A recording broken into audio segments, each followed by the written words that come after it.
రేవంత్ రెడ్డి గారు మరియు సీతక్క కొమ్మూరు ప్రతాప్ రెడ్డి గారి ఆదేశాల మేరకు తాడూరు ఎక్స్ రోడ్డు నుంచి కమలాపల్లి దాకా 6,30,00,000 రోడ్డు శాంక్షన్ కావడం జరిగింది.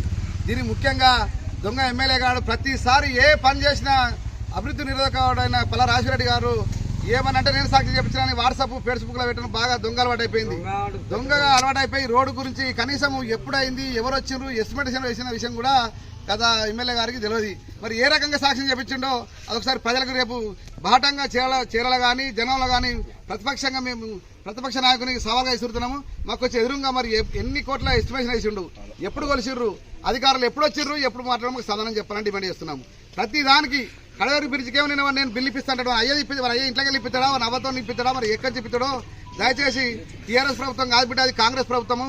ఏమిచ్చినా మాకు కాంగ్రెస్ ప్రభుత్వం రేవంత్ రెడ్డి గారు అయ్యాలి తప్ప యాన్ చిప్పితో మరి ఇతను ఇంట్లోకి వెళ్తే ఇప్పియాలి తప్ప ఇటువంటి దొంగచాటు మాటలు మాట్లాడదని పల్లా రాజేశ్వరి గారిని డిమాండ్ చేస్తున్నాము. ముఖ్యంగా మొన్న లింగాపురం దుల్మిట్ట చెక్ డ్యాంల విషయంలో కూడా 6-7 కోట్ల రూపాయలు ఇస్తే అది నేనే చేయిస్తా అంటాడు ప్రతిసారి. మరి దుబ్బాక కూడా మేమే చేయిస్తాం, దుబ్బాక కూడా మన పల్లా రాజేశ్వరి చేయించిండా. నీకు బాగా అలవాటు అయిపోతుంది. ఇంకొకసారి అభివృద్ధి నిరోధకంగా మేము ఏ పని చేసినా కళ్ళలో కట్టిపెట్టిన పని చేస్తున్నాం బిడ్డ. ఈ కాంచెలైనా మేము చేసిన దానికి నువ్వు ఏమైనా అడ్డు చెప్పి నేను చేస్తా అంటే మరొకసారి చేస్తే 4 వస్తాం పల్లా రాజేశ్వరి గుర్తుపెట్టుకుని.